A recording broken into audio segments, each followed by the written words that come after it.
ஸ்ரீ மகாகுரப்யோ நமஹ. ஹரிஹி ஓம்.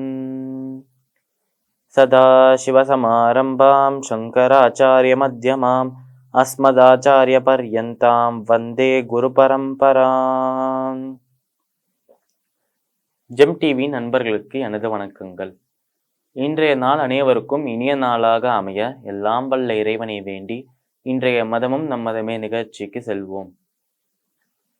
இன்னைக்கு நம்ம ஆதித்ய ஹிருதய ஸ்தோத்திரத்தோட நிறைவு ஸ்லோகத்தை அர்த்தத்தோட பார்த்துட்டு நேற்றைய தினத்தின் நீதி கதையின் தொடர்ச்சியை காணலாம். அதரவிரவதன் நிரீட்சராமம் முதிதமனா பரமம் பிரஹர்ஷ்யமானஹ நிஷிச்சரபதிம் சம்சயம் விதித்வா சுரகணமத்யகதோ வசஸ்த்வரேதி. இந்த ஸ்லோகத்திற்குன்னா விளக்கம்.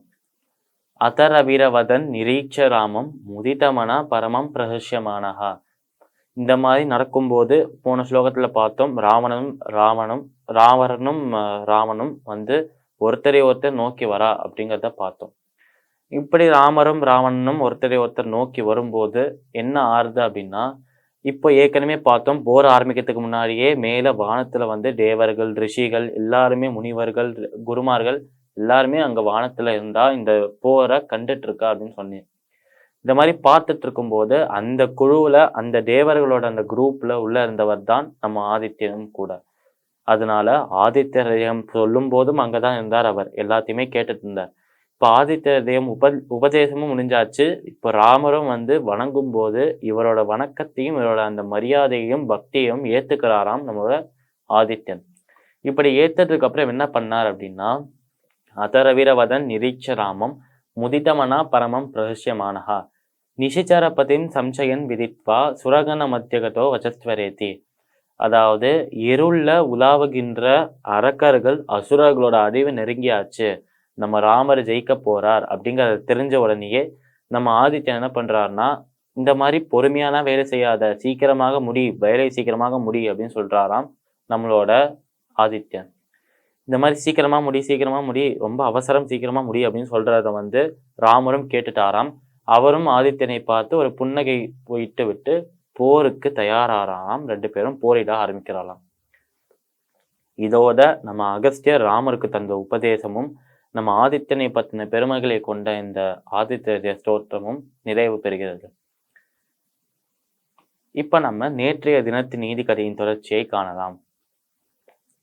நம்ம ஏற்கனவே பார்த்த மாதிரி இந்த 2ஆம் உலகப் போர் நடக்கும் அந்த சமயத்துல, செகண்ட் வேர்ல்டு வார் நடக்கும் சமயத்துல நம்ம ஜப்பானுக்கும் இந்தியாவுக்கும் வந்து போர் நடந்துட்டு இருக்கும்போது, ஜப்பான் இந்தியாவை வீழ்த்தணுங்கிறதுக்காக என்ன பண்ணா அப்படின்னா, அவளோட ஒரு ஏர்கிராஃப்ட்ல, அவகிட்ட அந்த ஒரு ஏரோப்ளேன்ல வந்து நிறைய குண்டுகள் எல்லாம் வைத்து நம்ம இந்தியாவிலேருந்து கிளம்பின ஒரு ஸ்டீமருக்கு, ஒரு கப்பலுக்கு வந்து பாம்பு போட ஆரம்பிக்கிறாராம். இப்படி இந்த ஸ்டீமர் மேல, இந்த ஷிப்பு மேல, இந்த கப்பல் மேல இந்த மாதிரி பாம்பு விழும்போது, இந்த குண்டுகள் விழும்போது அந்த கப்பல்ல இருந்த எல்லாருமே இறந்து போயிட்டாலாம், 5 நபர்களை தவிர. இந்த மாதிரி எவ்வளோதான் கொடூரமாக இந்த குண்டுகள் இருந்தாலும் மனிதனை மட்டும் இல்லாமல் அந்த இடத்துல இருந்த மீன்களை கூட அழித்தலாம் அந்த குண்டு. ஆனா அதுலேருந்து 5 நபர்கள் மட்டும் தப்பிக்கிறாலாம், அதுலேருந்து சர்வைவ் ஆகலாம்.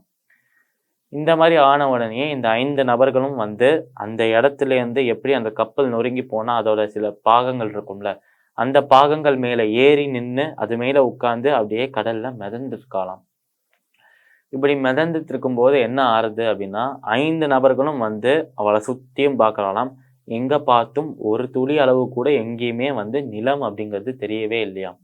சுற்றி பார்த்தா எல்லா இடத்துலயும் நீல நிறத்துல வானம் மேல இருக்காம். அந்த வானத்தோட பிரதிபலிப்பு அந்த தண்ணீர்ல இருக்காம். எங்க பார்த்தாலும் முழுசா நீல நிறத்திலேயே இருக்காம். அதனால நிலமே தெரியலையே, நம்ம எப்படி தப்பிக்க போறோம் அப்படின்னு சொல்லிட்டு யோசிக்கிறாராம் இந்த 5 பேருமே. ஏன்னா இப்பதான் இந்தியாவிலேருந்து கிளம்பி ரொம்ப தூரம் வந்தாச்சு, திருப்பி நீச்சல் அடிச்சு போறதுக்குள்ள அவ அங்க இருக்கிற சுறாக்களுக்கு இரையாவாளா, இல்லைன்னா அவளே சாப்பிடாம அங்கேயே இறந்து போயிடுவாளா அப்படிங்கிறது தெரியாதாம் இவாளுக்கு. அதனால வாழ்வா சாவாங்கிற முடிவு போயிட்டு நிச்சயமாக நம்ம இறக்கத்தான் போறோம் அப்படின்னு ஒரு முடிவுக்கு வராலாம் இந்த 5 பேருமே.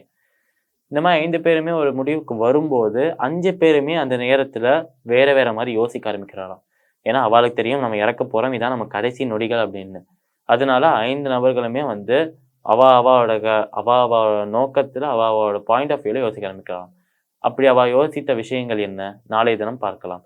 மீண்டும் நாளை சந்திப்போம். நன்றி, வணக்கம்.